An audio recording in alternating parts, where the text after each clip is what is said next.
Greetings, fellow Gorehounds, and welcome back to a Blood Splattered vlog. I'm the Horror Guru. And I'm Count Jackula. And today we're going to talk about Werewolves from director Stephen C. Miller and starring Frank Grillo of The Purge Anarchy fame. Now, this was a movie I was actually looking forward to because I kind of liked the idea of its big stupid premise of a werewolf apocalypse. Yeah, exactly. It's like a supermoon, people turn into werewolves. Yeah. So you're like, all right. That's dumb enough. That's the big dumb idea. And I'm like, okay, all right. So it's kind of like The Purge meets werewolves. All right, I got it. I get what's going on here. The other reason why I was looking forward to this movie is because based on the trailers, it looked like they were using a lot of practical effects for the werewolves. And they do. That is the best part of the movie is the werewolves themselves. They look awesome from start to finish. When you get a good look at them, that is, to be clear. Yeah. Now this leads me to the sad part of this broadcast. Not very good. Yeah, I did not like werewolves. I wanted to. I really did. And every time a moment happened that actually made me happy, you know, I laughed and I grinned and I'm like, okay, the movie's picking up now. Come on, let's do it. Let's do it. Yeah, it would just kind of go back to what it did, and what it is one man with military experience saves the day. Yeah, that's the weird part about the movie. The movie has ostensibly nothing to do with America or the military, but it feels like a war propaganda film anyway. Yeah, it does. It does. It takes itself deadly seriously, to the point where it's melodramatic as all hell, the way war films are melodramatic as all hell. Yes. You know, like somebody in the platoon dies. No! Yeah. So it has these moments that feels like Saving Private Ryan in tone, but it's about a guy fighting werewolves, so it doesn't feel like it fits the tone of the movie. It doesn't. It also doesn't feel earned. No, it doesn't. It doesn't. It's obvious the other thing it wants to be is like an 80s action movie, like testosterone-driven Arnold like Schwarzenegger. Commando or something. Exactly. Yeah. But there's not enough funny one-liners to match that. No. There's a tone problem with this movie. It takes itself too seriously, but it's got a big dumb premise, so you want the big dumb action shit. Yes. And you don't get the big dumb action shit. Yeah. At least not all the time. Yeah. There's some moments where like the character will bust out like a werewolf pun one-liner. There's actually two in the whole movie, in fact. Yeah. And those are good moments. In fact, what follows those moments is also some of the best parts of the movie. There's a part in which he fights a werewolf that may or may not be a biker. That's pretty cool. Yeah, that was pretty cool. And the finale of the movie, which we'll talk about in the spoiler section, has a really cool moment too. But in between that is a movie that A, takes itself too seriously, and B, is frustratingly shot. Yes. And what I mean by that is this is the type of action movie that is shot largely using a combination of shaky cam, extreme lens flares in just about every shot. Yeah, oh God. And quick cut editing. Now, the quick cut editing is largely done to work around the effects they're doing because they're doing practical werewolf effects. So that means there's most likely like one werewolf puppet to do the arm, one werewolf puppet to do the mouth, and one werewolf puppet to walk around like in the background shot. Yeah. But you can't do it all at once because it's a bunch of different practical effects. Yeah. So they're constantly cutting between these effects, but as a result, it makes the action scenes nearly incomprehensible. Yeah, you're just like, oh, okay, well, all right, I guess a werewolf got hit. Okay. I think had they done that, it still would have worked had they not also added a lot of shaky cam and a lot of strobe lighting. Well, yeah, it feels like they were doing that to fill in the cracks of what they hadn't actually filmed. Like, if you guys recall the movie The Void, a movie we really like. Yes. There's a scene in The Void that uses a whole bunch of strobe lighting so you don't really get to see the effect, and we complained about that in our video on it. This movie is that the whole movie. Yeah. Unfortunately. Yeah, as opposed to like the one or two times. Exactly. You know? And it's really unfortunate because you could tell the action scenes would probably be really fun if you could see and tell what was happening. Now, I do want to give one caveat here. The copy of the movie we watched, we actually watched it in theaters, but the copy of the movie we watched had this nasty habit of like freezing every couple of minutes. Yeah, it would freeze like for a couple of frames every minute or so. So that definitely didn't help with the comprehensibility of the action scenes, but it didn't do it all the time. And even in the moments where it wasn't doing that, it was still hard to tell what was happening. Yeah. So I will give the caveat that we did watch a bad copy of the movie, even though it was in theaters, which is the first time I've ever had that happen. Yeah, I've never had that happen before. Where a movie in the theaters is literally got like a buffering problem happening. Yeah, I hope that's not the movie. I don't think that's the movie. I think that was a glitch on the file that the movie theater had, which is a shame because I would have liked to have seen how this movie would have been without that problem. But even ignoring that problem, which I don't blame the filmmakers for, that's a glitch in the distribution system of the movie. Yeah, that was a theater problem.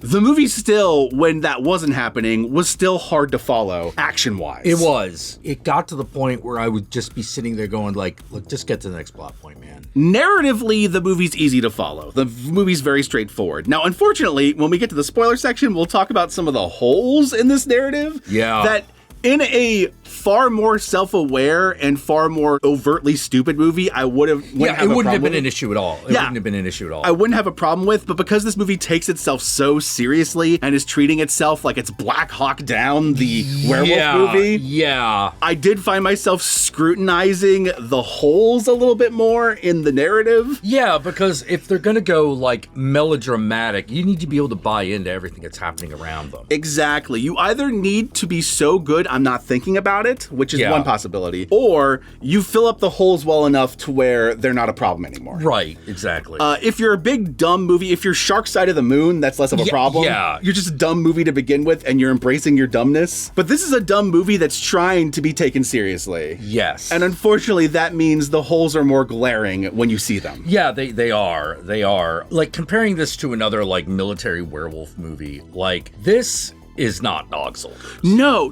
And the thing is, Dog Soldiers is taken relatively seriously too. Yeah. But Dog Soldiers also has a lot of fun interspersed throughout it. Like there's a lot of fun Predator-style military banter in the movie that keeps the tone light even when it's dark. Yeah. I'm a sexual goddamn Tyrannosaurus. I ain't got time to bleed. I ain't got time to bleed. Yeah. And those moments like keep a very fun tone even in a dark movie. Yes. And this movie needed an element of that, or at least it needed more of that element in order to keep you having fun so you're not sitting there. Yeah, like in Dog Soldiers, you got the guy who's just constantly worried about the football tournament, you know?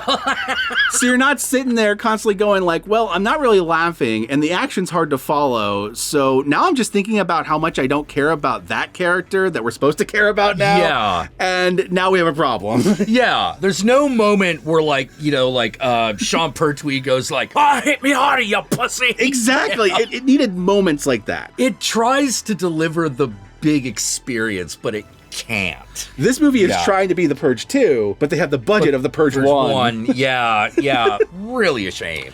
It is, because there was so much potential here. And maybe if this movie does well enough in theaters, we'll see a Werewolves 2 that like lives up to the potential of what this movie had. I doubt it because I don't think many people are seeing this movie because when we went and saw it, there was no one in the theater. Yeah, it was like us and like I think maybe one other person. Yeah, there was like one like person in the back and they like walked out halfway through the movie. Oh man, I didn't even notice that.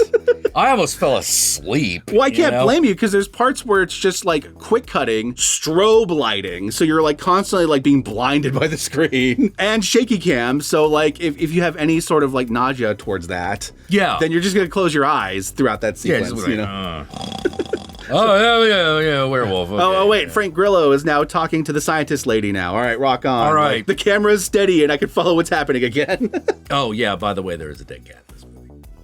Oh, yeah, we should probably warn people about that. We should warn people. There is a dead cat in this movie. Yeah. We'll talk about it. Werewolves is currently available in theaters. I'm sure at some point it will end up on streaming. Surprised it didn't just go straight to streaming. This movie would be better served on streaming, in my opinion, than in theaters. This didn't feel like a theatrical movie to me. No, it didn't. If it is playing near you and you're curious, then go ahead and enjoy. Like, don't let us stop you. If we're gonna use like action movie, like fucking quality, where like guys like Stallone or Schwarzenegger like kind of at the top, I would put Werewolves somewhere around Jeff Speakman. All right. You heard it here first, folks. And with that said, my fellow Gorehounds, let us move on to the spoilers. If you don't know who Jeff Speakman is, look him up. You probably don't.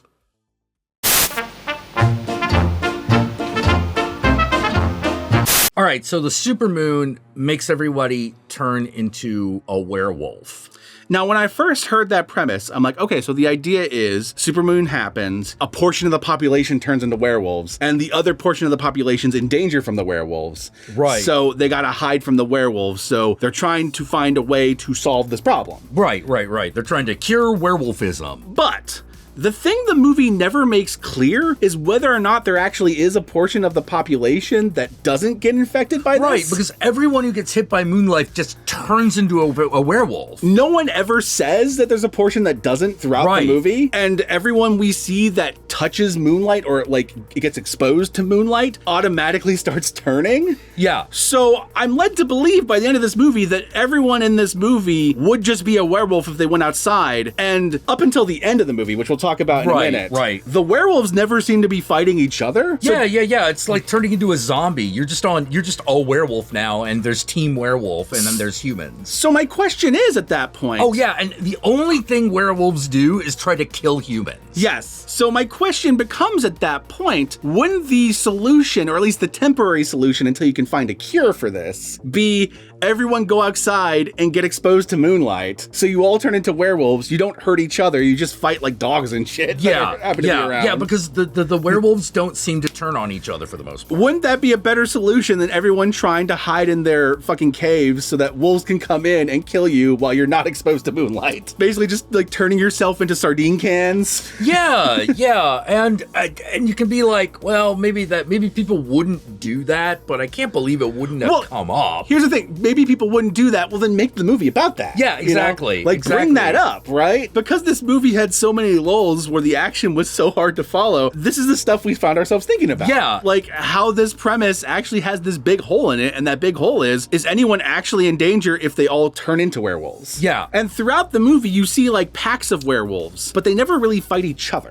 Right. Until the end of the movie. The end of the movie has this moment where the main character, because the whole premise of this movie is he's trying to get from where he is in the city to his family so he can protect his dead brother's family from the werewolves who are trapped inside the house. When he gets there, there's a werewolf that's already broken in, and they have done their best to fight him off, but it's still alive. So he decides, with the last 15 minutes of the night to go, to turn into a werewolf in order to protect his family. Yeah. This movie has not established werewolf on werewolf violence until now. I don't care if earlier in the movie you throw in some sort of line about alpha wolves like fighting to defend the pack. Something. And this just establishes our main character as an alpha, whatever. At least then I could like follow why this happens. If everyone just went out and turned into a werewolf, then you would find yourself going like, well, then everyone just turns into a werewolf and starts wrecking shit. Yeah. You could have done this thing where it's like, oh, well, like kids don't turn to werewolves. That would have been an interesting. That would have been interesting, but then that would have been a movie where like we're killing children. If for whatever reason there's some arbitrary like post-puberty thing. Yeah, exactly. Like anything that indicated, oh no, there's actually a huge section of the population that would just be completely helpless. Easy way you could have filled that hole. Yeah. Like some people have kids. They don't want their kids to be in danger. Right. And that's really the biggest hole in the whole movie. It is. Is that. Normally wouldn't be a problem if the movie was dumb enough and embraced its dumbness, because you'd be like, it's a dumb movie. Yeah. You know. Motorcycle Werewolf gave us like a glimpse as to how this movie could have worked and still just been as dumb as it was. Yeah. Which is just to have a bunch of different cool looking werewolves. Yep. The biker werewolf, he's got a red mohawk and facial piercing, like a lot of facial piercings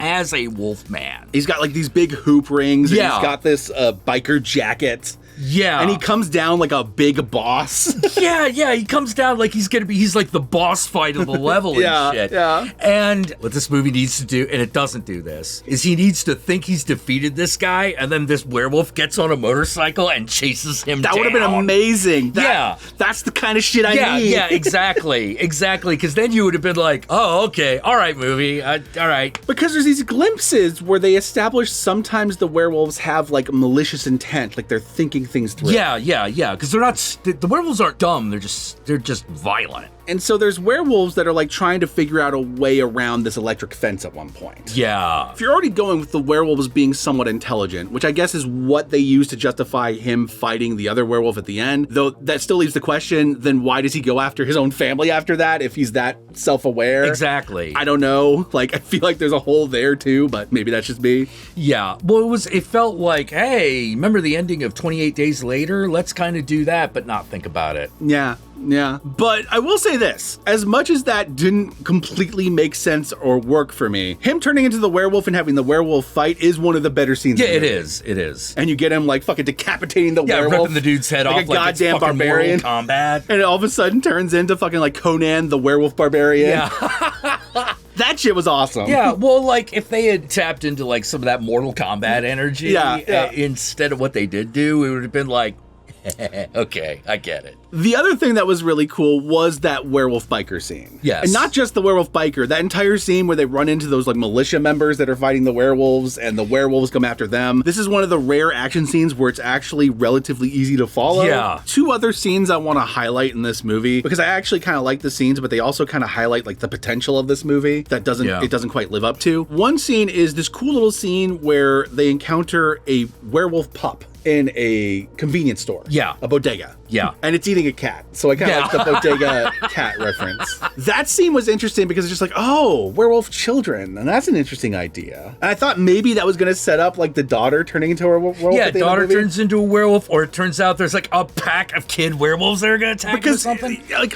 there's a moment where like he turns into a werewolf, he fights the other werewolf, and then he turns on the family he was supposed to protect. And I'm like, oh man, this would be really cool if the little girl like jumps on him as a werewolf and stops him from killing his mom. Oh man, that'd have been awesome. Since you established that'd have been awesome. Since you established like pup werewolves. Yeah. Oh man, no, that'd have been great. But instead they did that like shirtless money shot, like soldier coming home from war. Yeah, shot. Which I was sort of like, look, Frank Grillo's a good-looking guy, I get it, but really? That didn't look like a shot that was done to make people horny. That looked like a shot that was done to make military people horny. Yes. Yeah, give you that military hard on. Yeah. Even though the movie wasn't really a military movie, it had that weird tone to it. Yeah, it did. Oh God, I feel bad because I usually like Steve C. Miller movies. Me too. I actually like a lot of movies he's made. Yeah. Automation Transfusion was a good low budget, crazy movie. The Aggression Scale I liked a lot. Basically Home Alone, but what if the kid really was a psychopath? Yeah. And I also liked his Silent Night remake. And so I was really hoping that this would be another notch on that belt. Another one of those, you know. Now, the second scene I want to highlight is a scene that felt like it was straight out of The Purge. They run into like this mall. And inside this the mall tunnel dwellers, are these like people with like gas masks. And they got people in cages. And at first I'm like, oh, those werewolves in cages? Are they captured? No, those are just people. They don't have werewolf makeup on at all. It's just this one little moment that highlights like this bigger world outside of our main character's world that makes me go, I want to see more of that. Like, I want to know what's going on here. Yeah. What happens is the characters get captured by them and then just negotiate to leave, and that's it. Yeah, blink and you'll miss it. Yeah, I thought we were about to go to like, I think it was either Purge Anarchy or Purge Election Year. One of those movies had like them get captured and then put on like an auction for like weird rich people. And I thought it was about to have like that kind of turn in the middle of the movie. And so those are two moments that I felt like could have been highlight moments had like something more happened with it. Yeah. There are unfortunately a lot of moments like that. Yep. You know. Yep. And Stephen C. Miller, if you're watching this, I apologize. I really wanted to like this movie. Me too. I do love your other movies. This movie just didn't work for us. And I'm sad because I wanted to like it. I did. Yeah, I did too. And so with that said, my fellow Gorehounds, where can they find you, Count Jackula? Well, you can find me here on YouTube where I stream most weekdays around 7 p.m. Pacific Standard Time. What about you? Y'all know me. I'm the Horror Guru. You can find me at the Horror Guru on Twitch, not Twitter anymore, but Blue Sky, Instagram, Facebook. Just look up the Horror Guru and I'll be there. Be sure to like, comment, and subscribe, and don't forget to ring that notification bell so you're notified of my videos immediately upon their upload. And if you'd like to help out either of us more directly, be sure to check out our Patreon pages. And remember, if you decide to go the Patreon route, even $1 a month can go a long way, but we will certainly accept more. And with that said, my fellow Gorehounds, if you made it this far into the video, then I want you to comment below, and be sure to comment below using the hashtag #EatTheCat. Use the hashtag #EatTheCat, that way I know That way Yeah. Jack knows. That way the whole world knows that you ate a bodega cat during the werewolf apocalypse. Shame. Yeah. For shame.